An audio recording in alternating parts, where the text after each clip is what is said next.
Daily Words of God. The starting point for fearing God is to treat Him like God. A little while ago, someone raised a question. How is it that even though we know more of God than Job did, we still cannot revere Him? We touched upon this matter a little bit previously, did we not? We actually have discussed the essence of this question before, too, which is the fact that although Job did not know God back then, he still treated Him like God and regarded Him as the master of the heavens and earth and all things. Job did not consider God to be an enemy. Rather, he worshipped Him as the creator of all things. Why is it that people nowadays resist God so much? Why are they unable to revere Him? One reason is that they have been deeply corrupted by Satan. And with such a deeply ingrained satanic nature, they have become enemies of God. Thus, even though they believe in God and acknowledge God, they are still able to resist Him and place themselves in opposition to Him. This is determined by human nature. The other reason is that despite their belief in God, people simply do not treat Him as God. Instead, they consider Him to be opposed to humanity, regarding Him as their enemy, and feel that they are irreconcilable with God. It is just that simple. Was this matter not broached in our previous session? Think about it. Is that not the reason? You might possess a bit of knowledge of God, but just what does this knowledge entail? Is this not what everyone is talking about? Is it not what God told you? You are only familiar with the theoretical and doctrinal aspects of it. But have you ever appreciated the true face of God? Do you have subjective knowledge? Do you have practical knowledge and experience? If God had not told you, could you know? Your theoretical knowledge does not represent real knowledge. In short, no matter how much you know or how you came to know it, until you attain a real understanding of God, He will be your enemy. And until you actually begin to treat God as God, He will oppose you, for you are an embodiment of Satan. When you are together with Christ, perhaps you can serve Him 3 meals a day, or perhaps serve Him tea and attend to His life's needs. You will seem to have treated Christ as God. Whenever something happens, people's viewpoints always run contrary to God's. People always fail to understand and accept God's point of view. Though people might get along with God on the surface, this does not mean that they are compatible with Him. As soon as something happens, the truth of humanity's disobedience emerges, thus confirming the hostility that exists between humans and God. This hostility is not one of God's opposing humans or of God's wanting to be hostile to them. Nor is it that He places them in opposition to Himself and then treats them as such. Rather, it is a case of this contrary essence toward God that lurks in humans' subjective will and in their subconscious minds. Since people regard all that which comes from God as objects for their research, their response toward what comes from God and toward everything involving God is, above all, to guess, to doubt, and then to quickly adopt an attitude that conflicts with and opposes God. Soon thereafter, they carry a negative mood into disputes or contests with God, going so far as to doubt even whether such a God is worth following.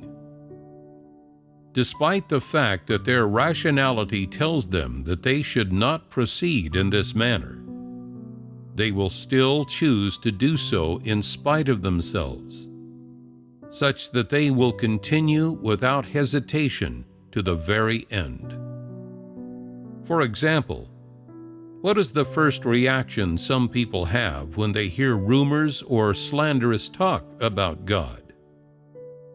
Their first reaction is to wonder whether these rumors are true or not, and whether these rumors exist or not, and then to adopt a wait-and-see attitude. Then they start to think, "There's no way to verify this. Did that really happen? Is this rumor true or not?" Though people like this do not show it on the surface, in their hearts they have already begun to doubt, and already started to deny God. What is the essence of this kind of attitude and of such a viewpoint? Is it not betrayal? Until they are faced with this matter, you cannot see what these people's viewpoints are. It seems like they are not in conflict with God, and as though they do not regard Him as an enemy. However, as soon as they are faced with a problem, they immediately stand with Satan and oppose God. What does this suggest? It suggests that humans and God are opposed. It is not that God regards humanity as the enemy, but that the very essence of humanity itself is hostile toward God.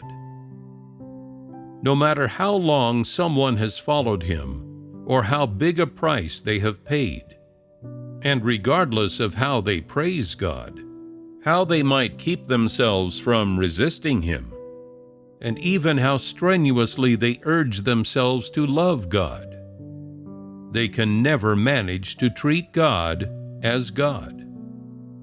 Is this not determined by people's essence? If you treat Him as God and genuinely believe that He is God, can you still have any doubts toward Him? Can your heart still harbor any question marks about Him? There cannot anymore, right? The trends of this world are so evil, and this human race is too. So how could you not have any notions on them? You yourself are so wicked. So how is it that you do not have a notion about that?